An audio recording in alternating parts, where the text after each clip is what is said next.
Hey everyone, and welcome back to Well With Mika, where we talk real wellness for your real life. I'm Mika, your cultural wellness ally, here with you on this lifestyle design journey. In our last and first episode, we introduced the real approach to wellness. Real meaning, right for you, energizing, achievable, and lasting.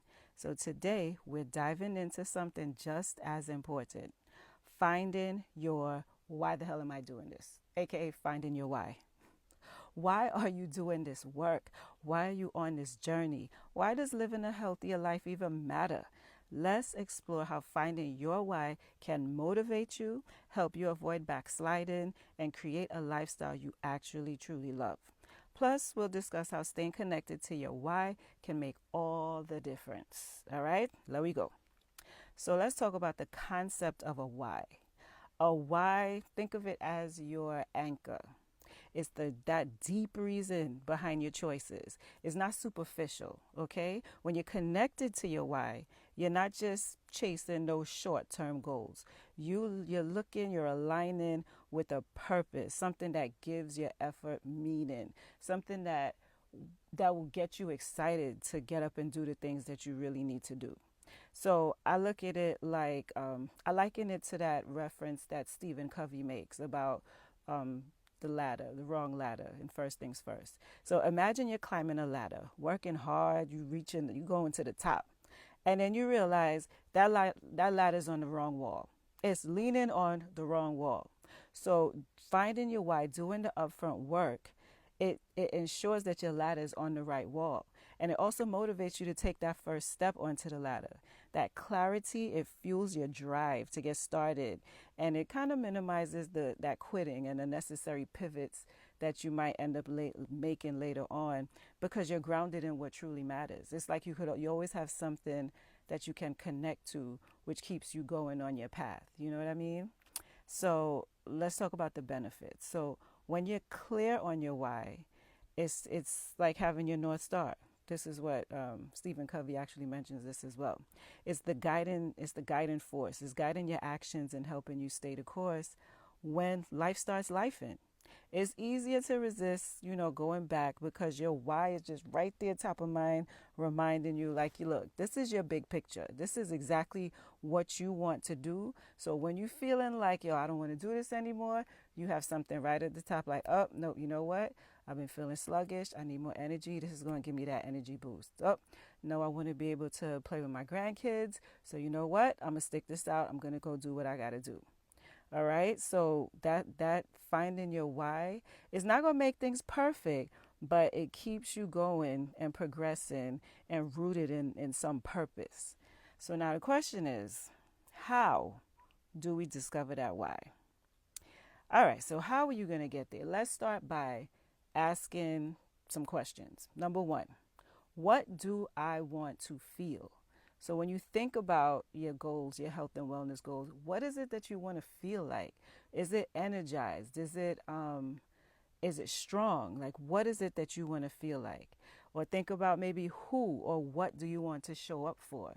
Is it a loved one? Is it a spouse? Is it a child? Is it a grandchild? Is it yourself? Is it what you want for your future older self? Who or what is it that you want to show up for? And now think about, what does a healthier version of me look like?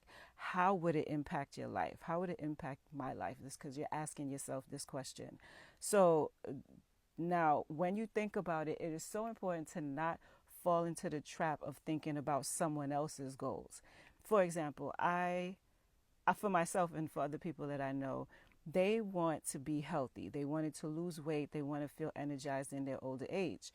But they also know that there's certain things they're not going to give up. So their idea of a healthier version of themselves is going to look different from the person that wants to create a marathon lifestyle in their 60s and 70s, where they're actually competing. That's a different goal than just wanting to be physically active and strong enough to do what they want to do on a regular basis. That's why it's so important to have a real goal and know your why, because that way when you're working towards your goal, you're going to be less worried about all the extras happening around you, and you can more genuinely connect to what's real for you and not be led astray by what you see around you, if that makes sense. Just make sure that you're looking at the healthier version of you, yourself, not what you see someone else, but what you yourself wants for your life.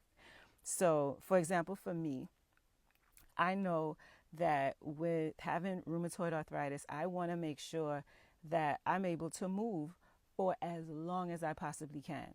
I want to be able to dance. I want to be able to run and jump and lift weights. Those are things that I want to make sure I can do for as long as humanly possible. Hopefully till the day I can, till the day I kick the bucket.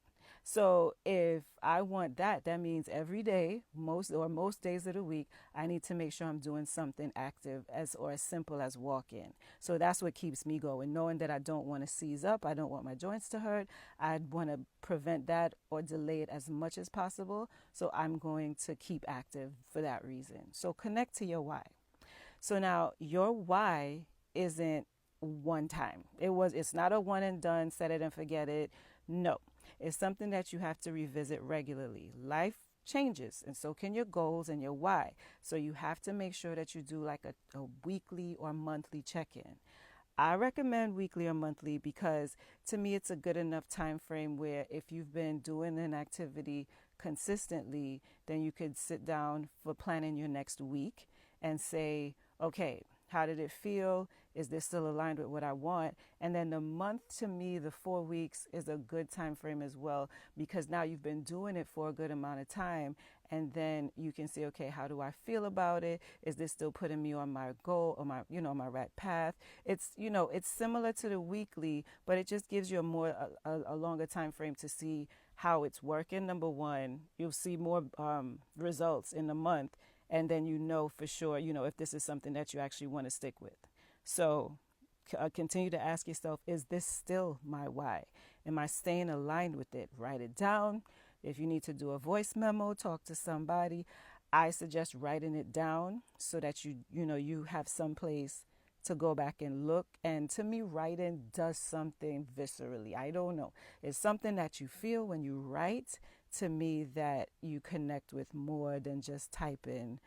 But it's your preference. You could write, you can talk, you can type, whatever it is, but just make sure you record it, okay?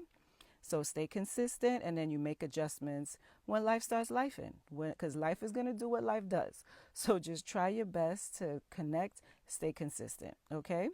So that's what it is to connect with your why. So I want you to figure out, what is your why. Take some time today, reflect on it, do the writing, and keep it somewhere where you can look at it, and then share it. Share it with me on social media. Use the hashtag #MyRealWhy. I'd love to hear it. And, I hope that helps you to not only to look at your lifestyle changes as real, but also find that why, so you can now build that foundation that's going to keep you on track for the long term.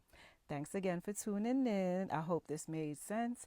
Ask any questions, and stay tuned until the next time. Stay well and happy healthing. Peace.